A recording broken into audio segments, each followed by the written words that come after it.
2h28, hoje ao vivo, a coluna Seus Filhos aqui na Band News FM. E o nosso assunto também é o noticiário internacional. Vamos falar de guerra. Roseli Saião já está na área, também conosco ao vivo. Roseli, a gente tem falado de conflitos ganhando ainda mais tensão e é inevitável, né, que crianças e adolescentes de alguma forma sejam impactadas por esse conflito. Está longe da gente, mas de uma certa forma está ali na palma da mão, no celular, no computador. Como é que a gente fala sobre isso com as crianças e, logicamente, também com os adolescentes? Boa tarde. Boa tarde. Primeiramente, eu vou falar das crianças, Thaís. A gente só pode lamentar que as crianças tenham de conviver com notícias desse tipo, né? De guerra, de assassinatos, inclusive de crianças. É terrível para a criança carregar essa dor, né? Nas costas. E é uma questão que até adultos têm dificuldade de encarar, imagine crianças. O melhor a fazer com as crianças, até 11, 12 anos mais ou menos, é garantir para elas que isso está acontecendo longe, é sentir com elas a dor de quem já morreu nesses conflitos. Enfim, é acolher, porque a criança fica angustiada. A partir dos 8, 9 anos mais ou menos, ela começa a ter a mesma ideia que o adulto da morte. Antes ela ainda não entende muito bem. Mas aí a morte sempre traz uma angústia para a criança, esteja a morte perto ou longe, desde que ela tenha contato. Com os adolescentes, Thaís, é mais fácil, principalmente na escola, oferecer a fundamentação a respeito da geopolítica, que pode ajudar a entender o conflito. E também fazer o acolhimento, né, do luto, porque quando há um acontecimento assim, que reverbera pelo mundo, todo mundo entra em luto, e o adolescente no luto precisa muito ser acolhido. Roseli, eu queria inverter o lado agora, olhar principalmente para o lado do adolescente. A criança, a gente sabe o quanto é importante o diálogo na formação dela, essas conversas, mas aí a gente tem, mais uma vez a gente está vendo, em algumas situações, debates, eu vou chamar de radicais, pessoas que pensam de uma forma, de outra. Isso acontece dentro de casa também, e imagino que afeta muito mais um adolescente, por exemplo, que pense de determinada forma, mas tem ali entre os pais alguém que pensa de uma forma radicalmente diferente e que não está aberto ao diálogo. Como esse adolescente pode tentar o diálogo e também se proteger, se for o caso, se não conseguir dialogar com os próprios pais? O adolescente, ele conhece os pais que ele tem. E, às vezes, ele vai fazer uma oposição a ideias, a valores, até a virtudes dos pais, né? Porque é por essa oposição aos pais que ele ganha uma identidade com maior segurança. Então, quem mais deve entender isso são os pais do que o próprio adolescente, porque ele tem mesmo esse impulso de fazer oposição aos pais. Os pais, eles precisam entender a importância dessa oposição e trabalhar com ideias e argumentos. Eles não precisam mudar de ideia, mas eles precisam dialogar com a ideia dos filhos, mesmo que seja uma ideia radical, e talvez até apontar isso. Isso não garante que o filho vá mudar de ideia, sair do radicalismo, mas pelo menos garante o vínculo afetivo entre eles, continua assim na manutenção. Isso é muito importante para o adolescente. Roseli, esse momento também é fundamental para que a escola entre nessa conversa, né? Para que a escola promova um debate, promova um diálogo. E aí, muito além daquela questão conteudista, né? Não estou dizendo aqui para falar sobre os conflitos no Oriente Médio, mas para trazer a discussão exatamente sobre os diferentes pontos de vista. Isso mesmo. É na escola que o jovem pode aprender que uma mesma situação pode ter várias interpretações, várias análises, e sempre ancorado em teorias, no conhecimento que a gente já tem, né? E é importante também a escola trabalhar na busca assim, da autonomia de pensamento. O adolescente tem a tendência de acompanhar os seus pares, para garantir que ele faz parte daquele grupo. Mas é importante a escola batalhar junto aos seus alunos que são adolescentes para que eles tenham autonomia de pensamento e que saibam pensar criticamente. Isso é bem importante.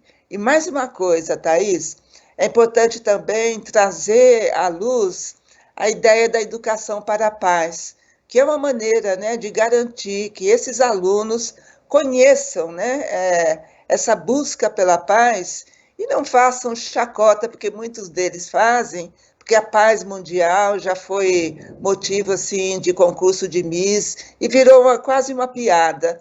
Então, a gente precisa resgatar essa ideia de paz. Roseli, chegou a participação agora do Ricardo e ele fala o seguinte, para Roseli Saião e para nós que vivemos aqui em Israel. Ele fala com a gente diretamente, então, dessa área de conflito. Ele fala, nossas crianças ouvem e correm nas sirenes, não tem mais aulas. Como é que eu converso com as crianças que estão diretamente envolvidas? Ele fala de um filho de 13 anos e de uma filha de 8. E aí a gente faz até um paralelo, né, Roseli, para aqueles pais que têm filhos também em comunidades conflagradas aqui no Brasil. A gente fala de tiroteios intensos também em algumas comunidades perto da gente, né? Isso. Inclusive próximas de escolas, né, onde estão crianças bem pequenas. Não deve ser fácil, né? Conviver diariamente, a todo momento, com essa agonia que as crianças passam. A angústia do pai e da mãe deve ser enorme. Eu não consigo imaginar, mas eu posso sentir por empatia, né? Que o que os pais podem fazer não é apenas conversar.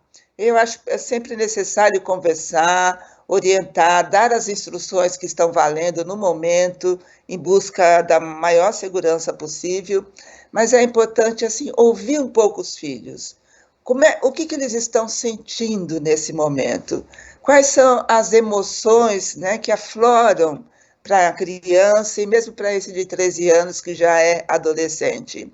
Permitir que eles simbolizem, expressem o que eles estão sentindo por meio de um desenho, um lápis, um papel, que seja. Às vezes é mais fácil ou cantar uma música, ou um poema, ou contar uma história que fale um pouco do que eles estão sentindo. Isso é muito importante para tentar manter assim a saúde mental deles, que fica muito afetada nesse período. Eu vou puxar esse gancho, Roseli, da saúde mental. A gente sempre fala aqui da importância, quanto mais novo, mais ainda, de monitorar as redes sociais. Como o seu filho, sua filha usa as redes sociais. E tem sido praticamente impossível a gente acessar um Twitter e não ver imagens extremamente chocantes da guerra. Essas redes sociais têm ferramentas que, em tese, deveriam fazer com que a gente bloquear, ou pelo menos dar um alerta do tipo de conteúdo, mas isso não acontece e a gente vê. Isso pode, um celular que um pai e a mãe dá na mão da criança, um adolescente, acabam vendo essas imagens. Tem criança que vai alertar, falar, olha, pai, mãe, olha isso aqui, o que é isso? Mas tem criança que não vai alertar. O que a gente faz com isso? Como se proteger e proteger os nossos filhos? Todas as redes sociais têm um limite de idade, né, para acessar. E, lamentavelmente, muitas crianças acessam antes daquela idade estabelecida pela própria rede, e olha, com o conhecimento dos pais e às vezes até com a ajuda dos pais. Nós precisamos parar e pensar na nossa responsabilidade em relação a isso. É a primeira coisa. A segunda coisa, a criança, quando usa a internet, ela não tem ideia do que seja internet, do que seja mundo virtual e de como isso afeta a vida real dela. Ela ainda não sabe diferenciar vida virtual de mundo real, e isso é muito importante para levar os pais sempre estarem por perto quando a criança acessa qualquer rede social, ou qualquer mesmo, não precisa ser rede, não, qualquer portal, né, da internet pode trazer essas fotos que perturbam a criança. E tem ainda um acréscimo que eu preciso fazer. Algumas crianças são tão novas que não entendem aquela foto como uma tragédia, fazem piada em torno disso, muito motivadas por aquilo que eles fazem, jogam, né, em videogame, mesmo em jogos virtuais. Então, é preciso, às vezes, traduzir essa foto para que a criança tenha noção do que ela esteja vendo e, novamente, né, impedir o máximo possível que a criança tenha acesso a esse tipo de foto. E, Roseli, é importante falar, né, que quando a gente fala de guerra, hoje não é só uma guerra, um conflito armado acontecendo entre o Hamas e Israel. A gente fala também de uma guerra de narrativa, de notícias falsas. Então, é importante também buscar aquele conteúdo na hora de um debate como esse, que tenha credibilidade, né, de um veículo já importante, conhecido, aquele que você confia. Outra opção é buscar também organismos internacionais. A ONU, por exemplo, tem divulgado muitas informações. Agora, a Roseli sempre indica um site. Eu vi que tem uma reportagem especial sobre esse assunto, que é o Joca, né, um jornal feito só para criança, só para adolescente, e eles também nesse tema. Quem quiser conferir, vale a pena, né, Roseli? Jornaljoca.com.br. Isso mesmo. É um instrumento assim de imprensa fundamental para criança e adolescente. Eu considero importante porque são as notícias do mundo, não é só brincadeira para criança dessa idade, mas são as notícias traduzidas por linguajar que a criança usa e consegue entender.